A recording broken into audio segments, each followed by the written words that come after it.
The British Columbia Institute of Technology acknowledges that our campuses are located on the unceded traditional territories of the Coast Salish nations of Musqueam, Squamish, and Tsleil-Waututh.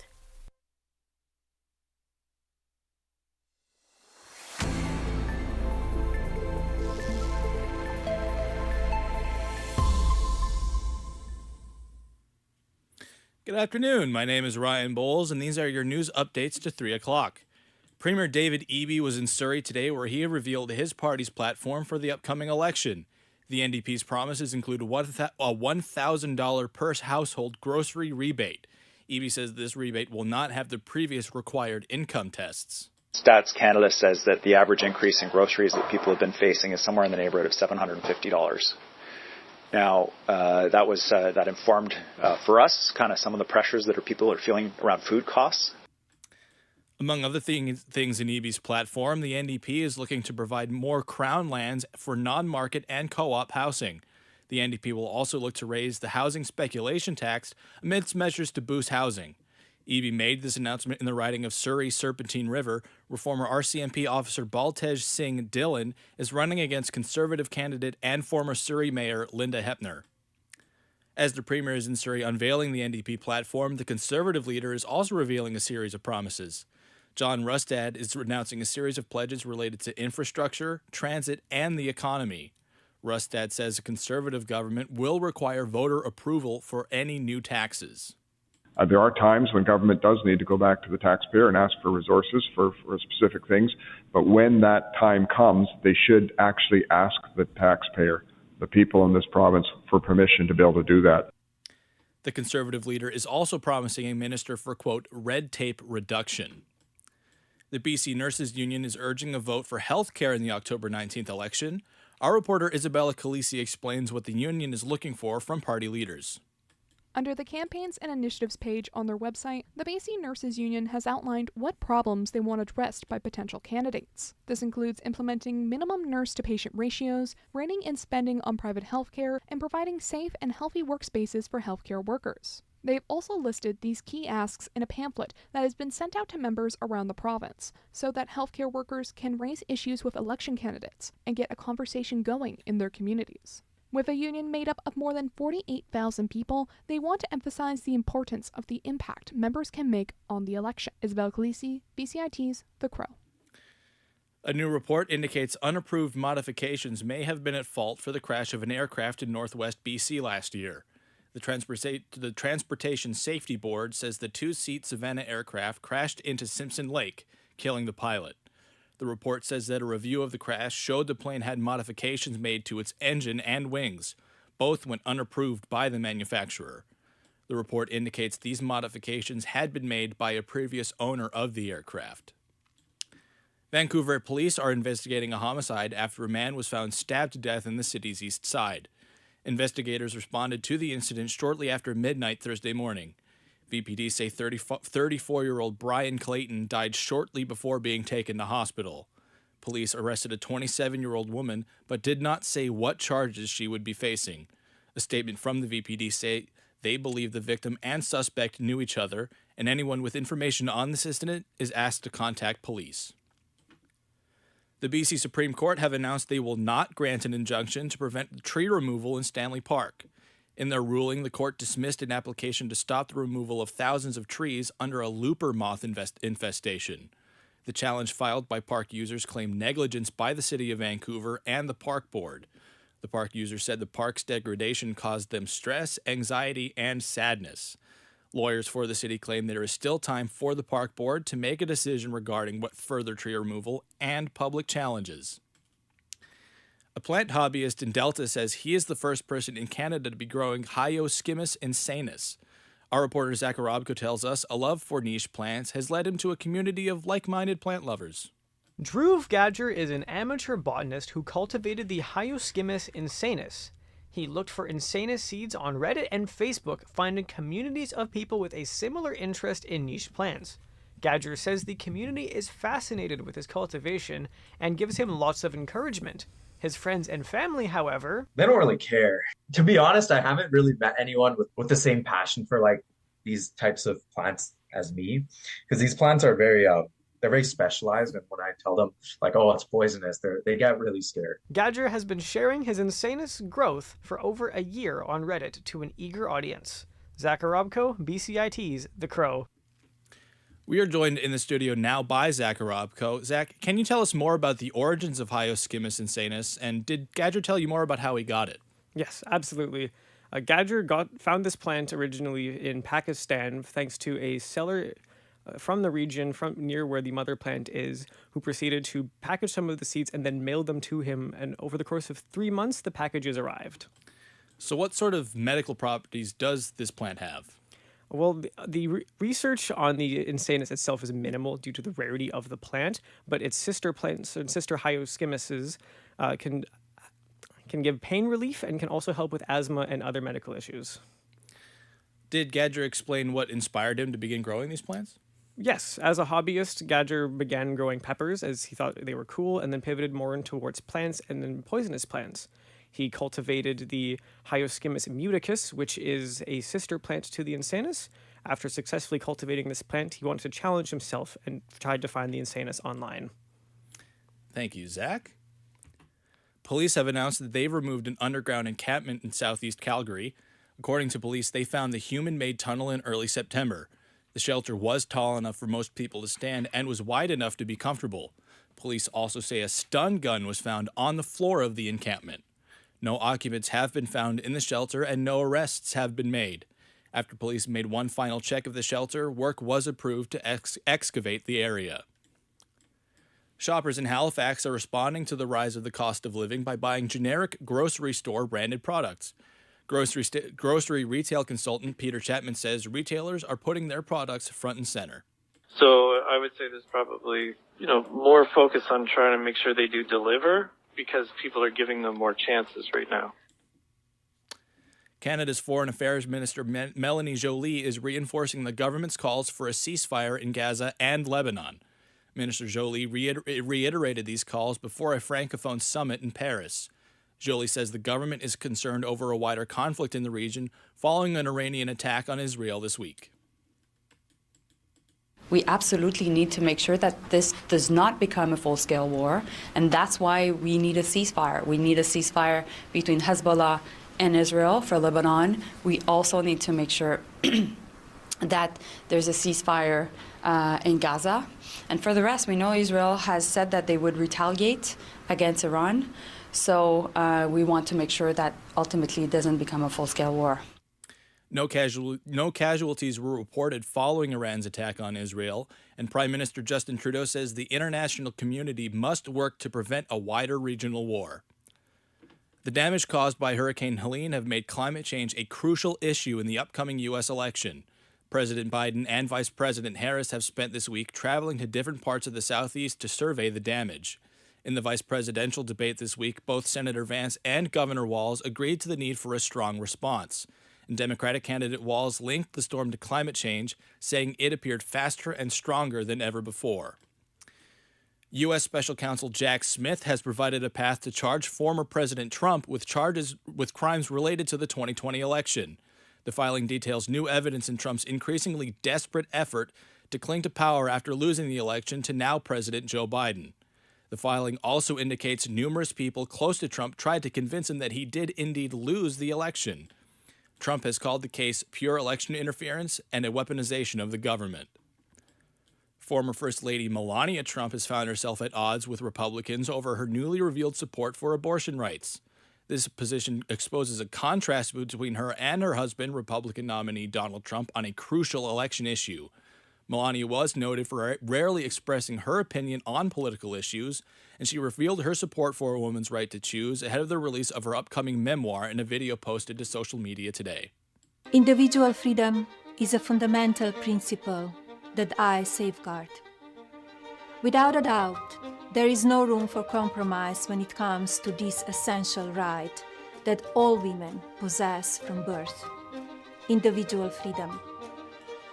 What does my body, my choice really mean? Reunited British rock band Oasis has expanded the North American dates for its upcoming tour. The band, fronted by the Gallagher brothers, were originally scheduled to play one show in Toronto, but has added a second. This was your news update to 3 o'clock. My name is Ryan Bowles, and you're listening to BCIT's The Crow.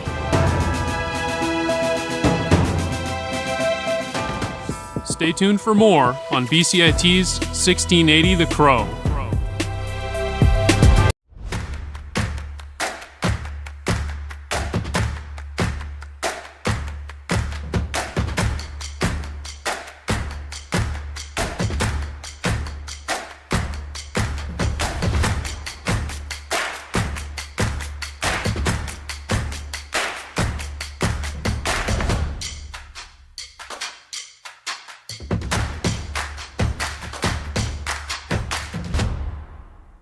Everything is changing to digital. Everything is online. People aren't just waiting for the 6 o'clock news anymore. People want their news right now. They want to be able to go onto their smartphone, onto the internet, and see the news that they want to see. Vancouver is growing at, a really rapid rate, the Lower Mainland even, and with the tools that we're given here, we're able to cover all of that. Welcome to BCIT Magazine. I'm Radhika Sikakane. In the program, they really leave it up to you. I mean, the help is there when you need it, figuring out how to use the programs like Premiere, Audition, and figuring out how to use the cameras. But it's up to you to sort of experiment and figure out what you can do when you go out in the field. They brought candles and flowers to remember the student who lost her life yesterday. Theresa May says the international community condemns Moscow. They really make sure that you know the basics and you are able to put out a quality product. I'm Brady Tretnero. And I'm Radhika Sikakane. Thank you for tuning in to BCIT Magazine.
Good afternoon. My name is Keenan Tregaskis, and this is your sports update to 3:15. The New York Mets and Milwaukee Brewers play the only do-or-die game of the Wild Card Series this year at 4 p.m. Mets manager Carlos Mendoza says the fans in New York inspire the team to keep pushing. To finish the job in this series and go back, we got to go and play two. But then we will have an opportunity to play in front of our fans. So I know they are going to be rooting for us. They've been doing that the whole year. My message to them is continue to believe.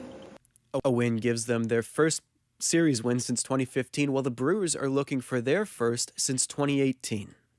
Two NFC South division rivals face off tonight on Thursday Night Football.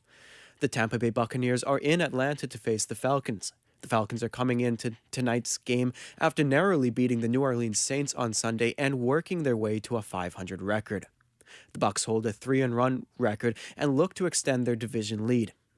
The CFL suspended defensive back Deontay Williams of the Saskatchewan Roughriders for one game following Thursday after a dangerous tackle on Ottawa Red Blacks receiver Khalil Pimpleton.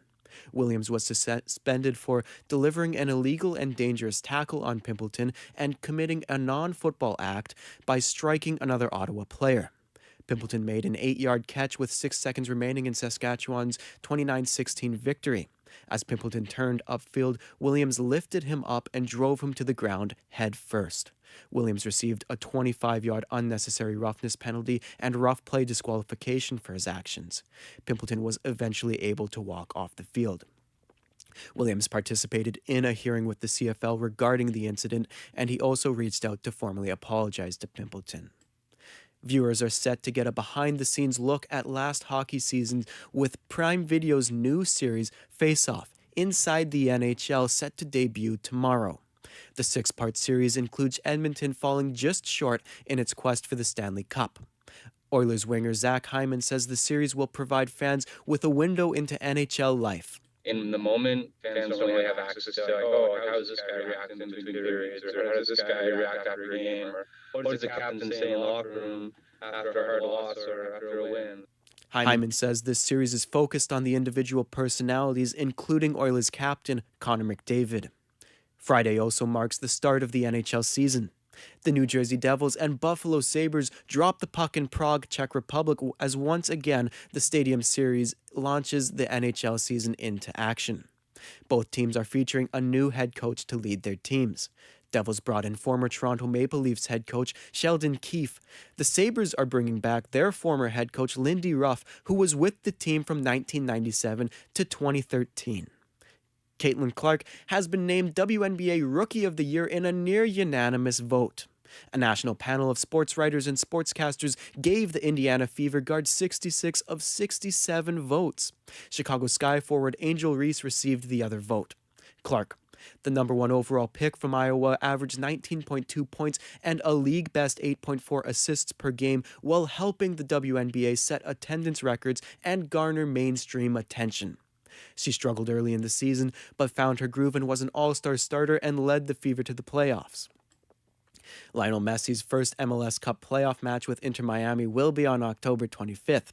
It'll be aired live on a massive screen spanning an entire block of New York's Times Square.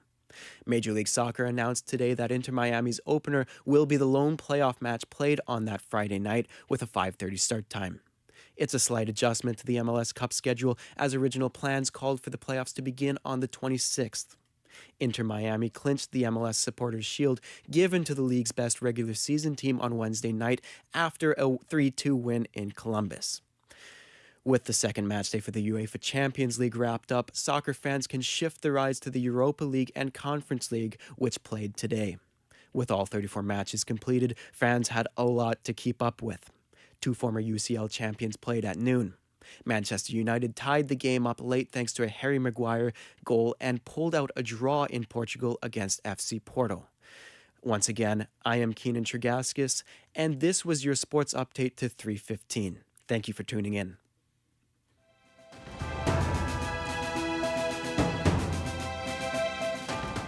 Stay tuned for more on BCIT's 1680 The Crow. With the NHL preseason winding down and puck drop for the regular season just around the corner, Canucks fans still have no official word on when goaltender Thatcher Demko will return from his nagging knee injury. With 2 years left on Demko's contract, it is time for the Canucks to look for a new long-term answer between the pipes. Knee injuries are not something to shy away from and recently ended the careers of Ben Bishop and former Hart winner Carey Price. Price was in the midst of an 8-year, $84 million contract that he signed before the 2018 season. Price played 5 games in 2022 and is not expected to return to the ice. This should be a warning to the Vancouver Canucks. Demko is dealing with an injury to the popliteus muscle in his left knee, an injury that is inoperable. The talent is there with Demko, as Canucks fans saw him nearly lead the team past the Vegas Golden Knights in the 2020 playoffs. The Canucks have a talented young goalie in Artur Shilovs who will show the team that he is the future netminder while Demko rehabs. In the meantime, the Canucks have 2 years to decide whether they want to trade Demko or let his contract ride out. With a team-friendly $5 million deal that expires in 2026, the Canucks need to think about the future of this franchise. Re-signing him would lead to a Price-esque situation where the goalie spends an ample amount of time on LTIR. My name is Keenan Tregaskis, and this was today's Sports Comment.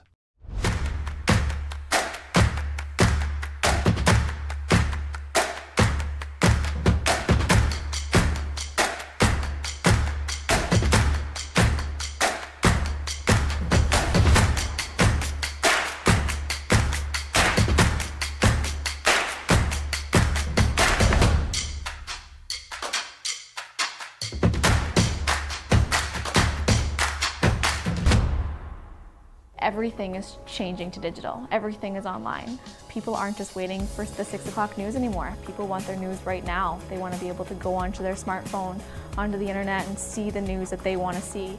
Vancouver is growing at, a really rapid rate, the Lower Mainland even, and with the tools that we're given here, we're able to cover all of that. Welcome to BCIT Magazine. I'm Radhika Sikki-King. In the program, they really leave it up to you. I mean, the help is there when you need it, figuring out how to use the programs like Premiere, Audition, and figuring out how to use the cameras. But it's up to you to sort of experiment and figure out what you can do when you go out in the field. They brought candles and flowers to remember the student who lost her life yesterday. Theresa May says the international community condemns Moscow. They really make sure that you know the basics and you are able to put out a quality product. I'm Brady Tretanero. And I'm Radhika Sikki-King. Thank you for tuning in.